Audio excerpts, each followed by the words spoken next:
Muito bem-vindos mais uma vez, espero que as sessões paralelas tenham corrido bem. Vamos agora avançar para o segundo segmento, assim se poderá dizer, deste seminário: promover equidade e qualidade na educação através do trabalho colaborativo. Nesta segunda conferência do dia, para nos falar sobre escola para todos e com todos, apresento-vos Rui Trindade, professor na Faculdade de Psicologia e de Ciências da Educação da Universidade do Porto. Esta conferência terá a duração de 30 a 35 minutos, seguida de um espaço para perguntas e respostas. Professor Rui Trindade, muito obrigado aqui pela sua presença. O espaço online é seu. Muito obrigado, muito obrigado. Eu, em primeiro lugar, quero felicitar a Direção-Geral de Educação e a Ordem dos Psicólogos Portugueses por mais este seminário. E quero agradecer o convite para estar aqui presente, a falar de um tema difícil e que, portanto, enfim, nos coloca a todos perante o desafio de falar de um tema difícil e do qual se fala muito também. E, portanto, a grande questão deste tema e a sua dificuldade tem a ver com o facto de provavelmente, de certeza absoluta, não estamos apenas perante desafios de caráter técnico. Nós estamos, quando falamos de uma escola com todos e para todos, estamos a falar de abordagens que remetem para diferentes visões do mundo, diferentes visões da sociedade e diferentes visões das pessoas. E é de acordo com este pressuposto, e agora eu passo a partilhar a tela. É de acordo com este pressuposto que eu me situo, não é? E por causa disso, desta noção que não estamos perante apenas um problema de caráter técnico, embora tenha dimensões técnicas que não podem ser subestimadas, que eu tenho de definir qual é a minha perspectiva sobre este assunto. E na minha opinião, o projeto de construção de uma escola inclusiva é uma reflexão que obriga a pensar a escola como um todo, não é? A escola e o modelo de educação escolar, quanto aos seus objetivos educacionais, quanto à racionalidade educacional que anima o modelo de educação escolar, quanto à cultura organizacional das escolas e também quanto à organização e gestão do trabalho pedagógico que tem lugar. Sem discutirmos isto, não é possível discutir uma escola inclusiva. E, portanto, é em nome deste pressuposto que me parece que a reflexão sobre a construção de uma escola inclusiva não pode continuar confinada à generosidade como categoria de ação pedagógica, aos pressupostos da racionalidade educativa meritocrática e às ilusões das abordagens tecnocráticas. É alguma coisa que é difícil discutir, é alguma coisa que temos de aprender a discutir, mas é obrigatório fazê-lo. E quando eu estou a falar da generosidade como categoria pedagógica, não estou a negar, bem pelo contrário, a generosidade como imperativo moral. São coisas completamente diferentes. A generosidade é uma condição para quem trabalha em educação. A empatia é uma condição para quem trabalha em educação. O grande problema é quando a generosidade como categoria pedagógica remete muitas vezes para a legitimação de intervenções de natureza assistencialista. Intervenções essas que devem ou têm de assumir uma função enquanto intervenções que visam gerir as tensões sociais e educativas nas escolas, mantendo, por sua vez, uma escola a várias velocidades, uma escola com um valor distinto consoante a origem social dos seus alunos. É também a generosidade como categoria pedagógica que permite credibilizar a racionalidade educativa meritocrática. É também esta generosidade pedagógica que, sobretudo, e para mim este é o maior problema da generosidade como categoria pedagógica, iludir a necessidade de fazermos interpelações educativas à escola, ao modo como se ensina, ao modo como se aprende, ao modo como se está, ao modo como a escola se encontra organizada. e creio que é de facto este um dos maiores problemas que temos pela frente quando discutimos uma escola inclusiva. A ausência de interpelação educativa. Dito isto, e para afunilar o debate, para o concretizar, para o operacionalizar, eu creio que podemos discutir a escola, uma escola inclusiva, a partir do debate que hoje é um debate muito bem sustentado sobre a diferenciação curricular e pedagógica.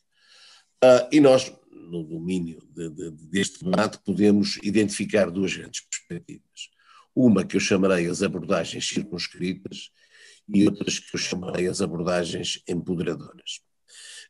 E creio que estas abordagens circunscritas e empoderadoras remetem-nos certamente para a questão das políticas educativas, remetem certamente para o modo como as escolas são geridas e para a sua cultura organizacional, remetem para as questões da gestão curricular e pedagógica, e dentro da gestão curricular e pedagógica remetem-nos para o processo de planificação e de avaliação. Não se trata, portanto, de olhar para o processo de planificação e avaliação como processos insulares, trata-se de percebê-los desta forma mais ampla, mas são de facto aqui onde se joga muitas vezes o essencial daquilo que é uma escola inclusiva ou não. E diria que nas abordagens circunscritas eu posso identificar três perspectivas: a abordagem assistencialista, a abordagem remediativa e a abordagem compensatória.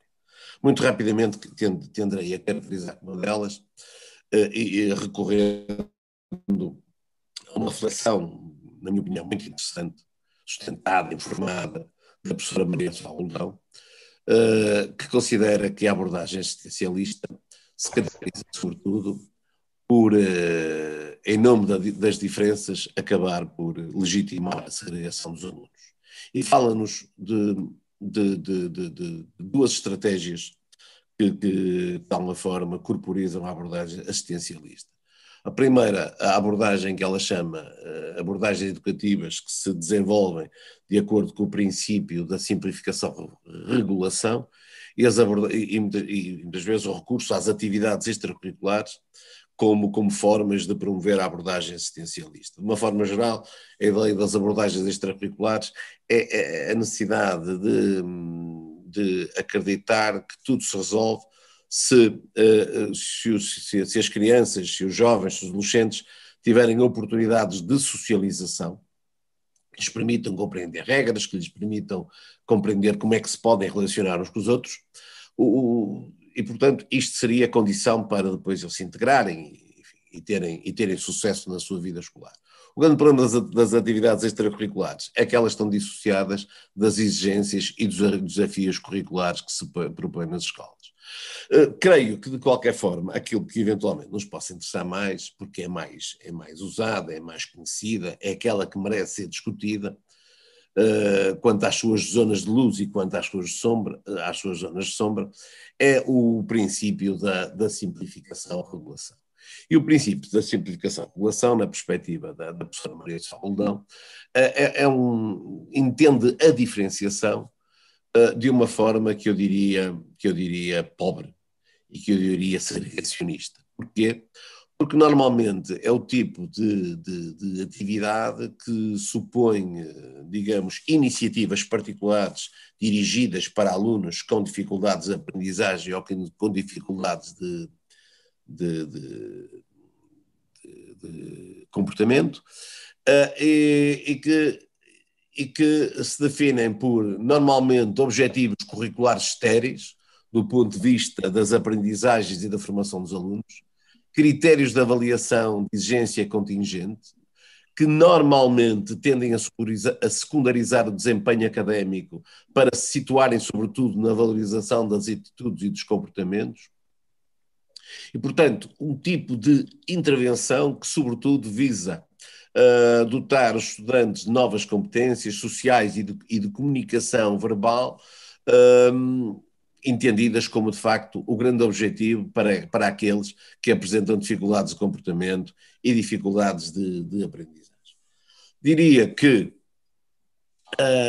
nesta perspectiva, à qual associo uma outra, que é da abordagem compensatória, que na perspectiva de Maria de Salomão se caracteriza pelo princípio da compensação educativa e se trata basicamente de organizar sessões tutoriais que acrescem ao trabalho que os alunos têm na escola, nas salas de aula, onde os alunos terão de realizar exercícios de forma a superarem as tarefas onde, do ponto de vista da aprendizagem, são mal-sucedidos.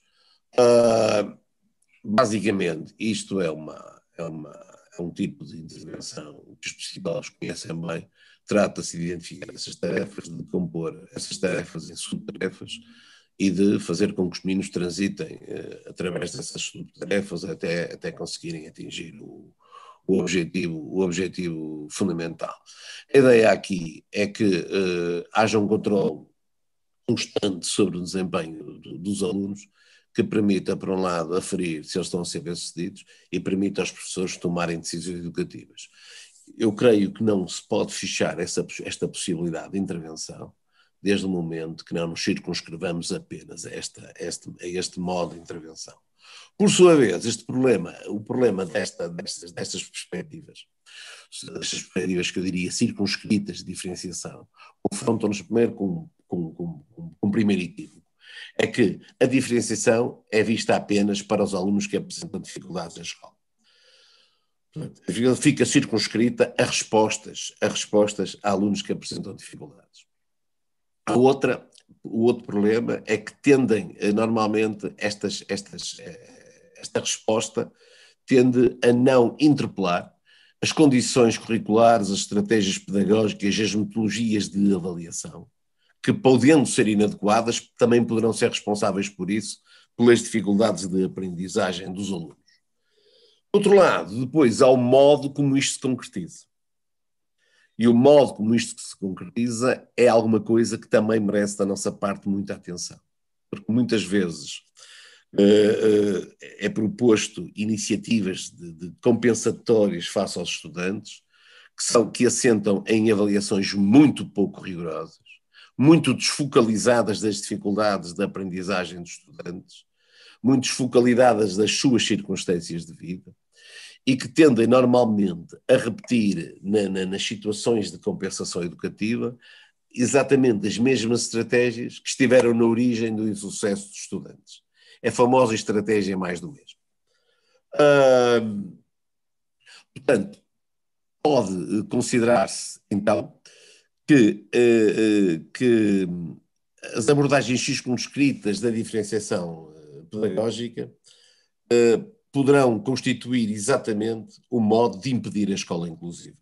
No momento em que legitimam através do reconhecimento da diferença, legitimam muitas vezes a segregação e legitimam muitas vezes um discurso catastrofista, o discurso da inevitabilidade. Por outro lado, não se trata de recusar algumas vezes a necessidade de intervenções de caráter compensatório, volto a dizer, se elas forem de facto circunscritas e se forem bem construídas. Porque muitas vezes outro dos problemas das intervenções de natureza circunscrita é a forma burocrática, pouco rigorosa e desfocalizada com que essas iniciativas são desenvolvidas. Numa outra perspectiva, absolutamente diferente desta, e que é aquela que, na minha opinião, permite que construamos uma escola para todos e com todos, eu diria, de forma mais rigorosa, aquela perspectiva que permite que nós aprendamos a construir, e volto a repetir, aprendamos a construir, porque se trata de uma aprendizagem que estamos a fazer, e trata-se de uma aprendizagem que iremos continuar a fazer, da construção de uma escola para todos e com todos.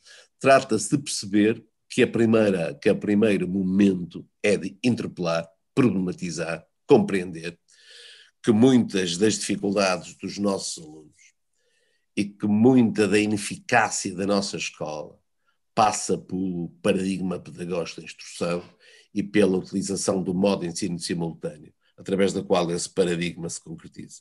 E o paradigma pedagógico da instrução é o paradigma fundador da escola. É o paradigma que está bem presente no pressuposto proposto por Comênios, quando pretendia que na escola se ensinasse a todos como se todos fossem um só. Por outro lado, nesta perspectiva, que é a perspectiva do mundo, onde a diferença deixou de ser penalizadora para ser entendida como propriedade e condição da vida que vivemos, é preciso que se reconheça os alunos como diferentes, não como problema, mas como propriedade e condição dos desafios e das exigências pedagógicas com que nós, enquanto profissionais de educação, nos defrontamos nas escolas. Portanto, o princípio ensinar tudo a todos deixou de ser um princípio que deixou de fazer sentido. Isto é relativamente consensual. O que nós temos de discutir é se deixou de fazer sentido porque se tornou inexequível ou porque deixou de fazer sentido porque impede a escola de se afirmar como um espaço de formação culturalmente significativo e adequado às exigências do mundo, das exigências do mundo e de sociedades que se reivindicam como democráticas, exigências do mundo onde a tecnologia, onde o conhecimento se perfilam de uma outra maneira e têm uma outra importância nas nossas vidas. Portanto, para a abordagem empoderadora, a possibilidade de construir uma escola inclusiva passa por subverter a gramática de ensino, que tem vindo a dominar a organização e as rotinas da escola. Gramática de ensino esta que implica repensar as relações que os alunos estabelecem entre si e os planos de estudo, as relações que os alunos estabelecem com os seus professores, as próprias estratégias de mediação e de interlocução pedagógica e também, fundamental dizê-lo, a concepção e as práticas de avaliação em curso. Maria do Céu Roldão propõe, neste âmbito, então, que a classe-turma possa deixar de ser a modalidade nuclear através da qual os alunos são agrupados. Isto não significa acabar com as turmas, significa que se tem de pensar noutras formas de o fazer. E neste momento nós temos algumas experiências e temos algumas iniciativas que nos permitem perceber o que é que a escola pode ser, desse ponto de vista. Acabar também com a segmentação do ano de escolaridade, e aqui também temos hoje uma larga experiência e muitas iniciativas que nos permitem perceber que é possível funcionarmos não em torno do ano de escolaridade, mas em torno do ciclo de escolaridade, pensar a organização do espaço, do tempo das atividades dos alunos em função de outros formatos, podendo haver momentos de partilha coletiva. É preciso pensar em trabalhos de grupo, em trabalho entre pares, entre seminários, entre formas mais flexíveis e, digamos, adequadas de organização do espaço e do tempo das aprendizagens e a própria intervenção dos professores ser pensada a partir dos pressupostos.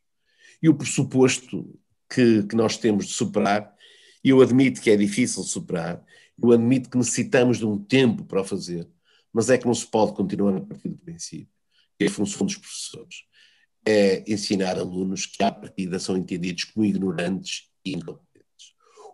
O ponto de partida não é a ignorância e a incompetência dos alunos. O ponto de partida tem que ser aquilo que os alunos sabem e aquilo que os alunos são. E, portanto, isto significa que vamos precisar de formas de trabalho mais flexíveis, menos burocratizadas, pensadas de forma mais contextualizada e, sobretudo, pensada em função da necessidade de criarmos e de aprendermos a criar situações de trabalho culturalmente significativas. Portanto, significa também que os alunos passam a assumir um papel mais ativo dentro da sala de aula, o que pressupõe uma organização e existência de dispositivos pedagógicos que lhes permitam que tomem consciência das aprendizagens que deverão realizar, que participem na regulação e monitorização das atividades conducentes à realização das tais aprendizagens e que tenham consciência do trabalho que realizar e do trabalho que irão desenvolver. O que eu estou a dizer, não estou a falar de futuro, estou a falar de presente. Estou a pensar que o projeto de mentoria que hoje tem vindo a ser desenvolvido nas escolas, com a participação, nomeadamente, de muitos psicólogos, é de facto, e de muitos professores também, é de facto um exemplo desta possibilidade.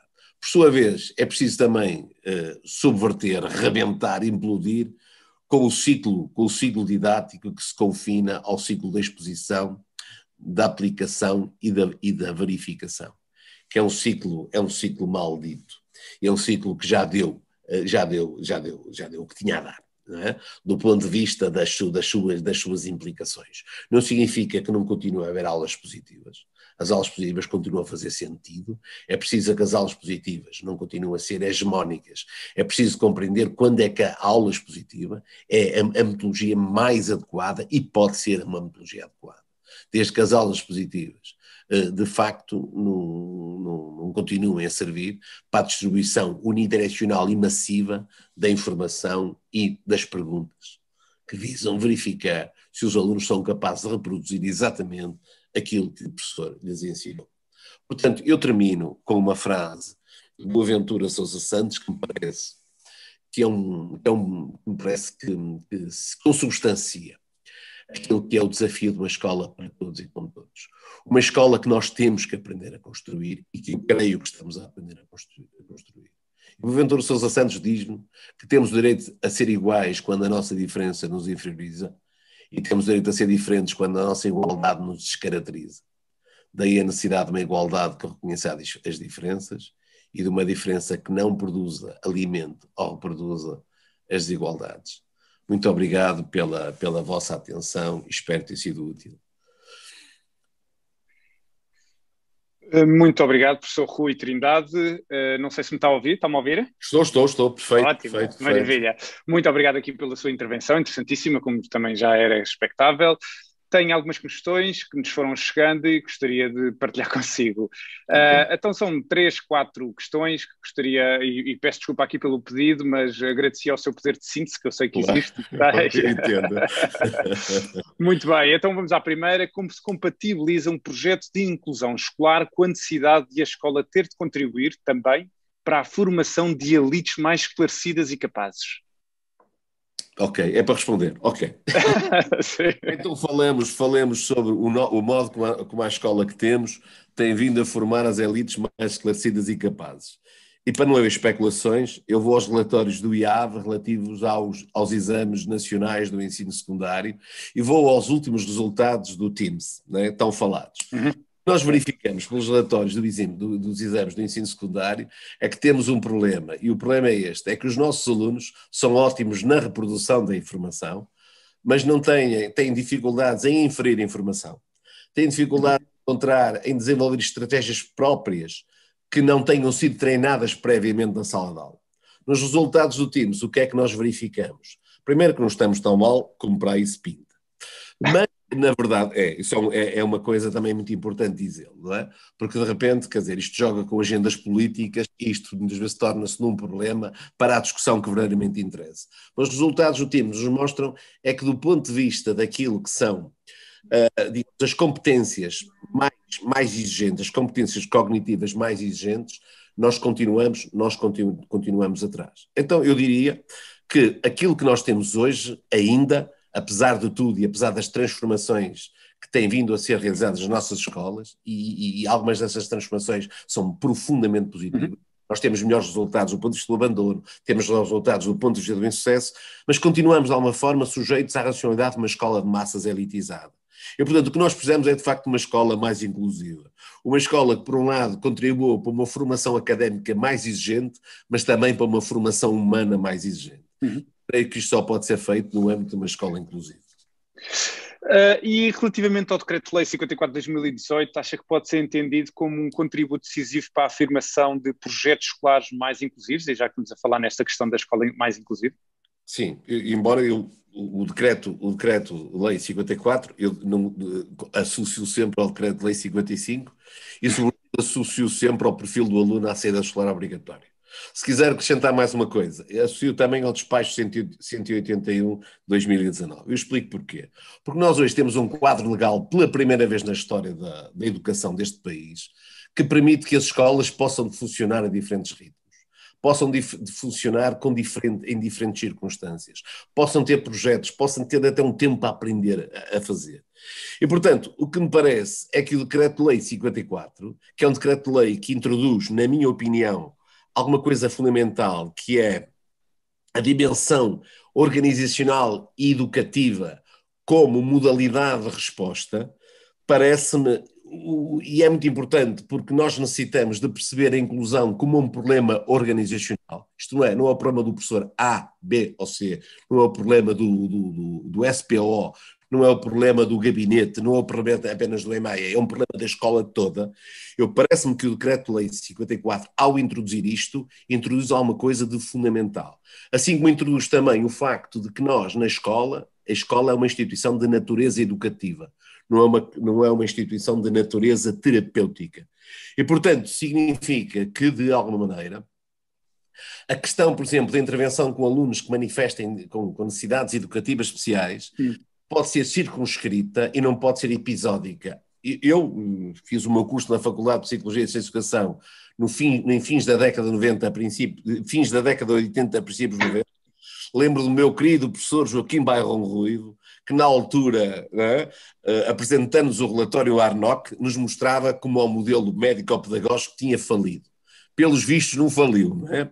E portanto daí a importância do Decreto-Lei 54, que nos mostra esta possibilidade de pensar que a intervenção tem de ser educativa e tem de ser uma intervenção que pense as questões da organização, que me parece fundamental, de forma a rentabilizar os nossos recursos.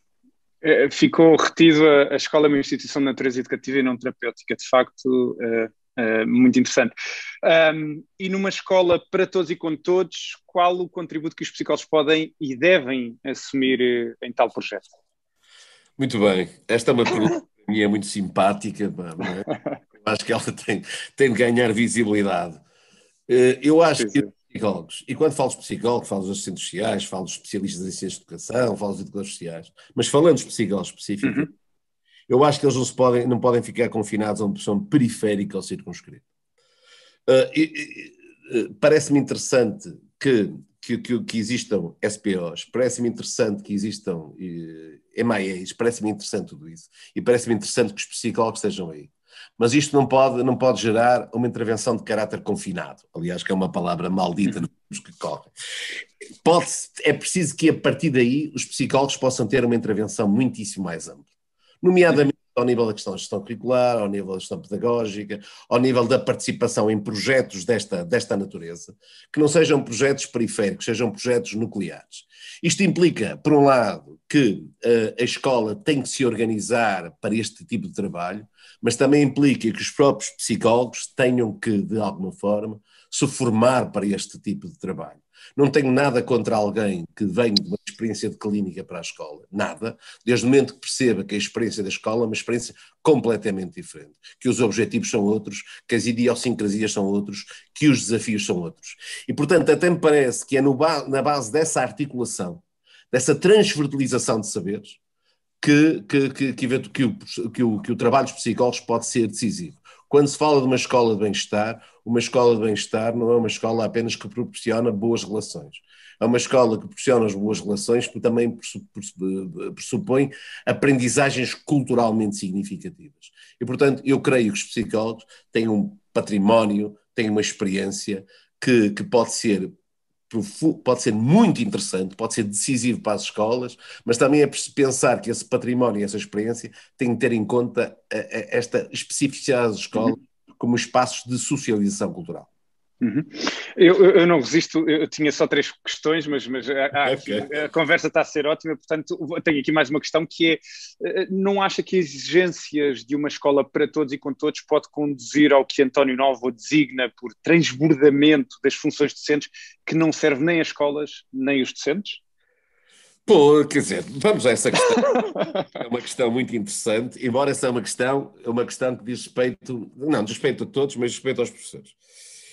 Acho que nós temos uma cultura organizada das escolas, e quando eu digo isto não é nenhuma crítica, é a constatação de um facto, e é a constatação que este processo está em mudança, onde nós temos uma cultura organizacional, que por sua vez assenta numa cultura profissional, no caso dos professores, profundamente individualista. E creio que é que esta cultura profissional individualista que é responsável pelo transbordamento de funções. Porque uma cultura de partilha, numa cultura colegial, numa cultura em que as pessoas dialogam entre si, que as pessoas dialogam com os psicólogos, que as pessoas dialogam com os assistentes sociais, que as pessoas dialogam com os mediadores, etc., eu creio que, eventualmente, a resposta ao transbordamento vai ser dada. Mas, ou seja, mas a grande questão não se trata de, não é o problema da escola com todos, não é o problema da escola inclusiva que gera isto.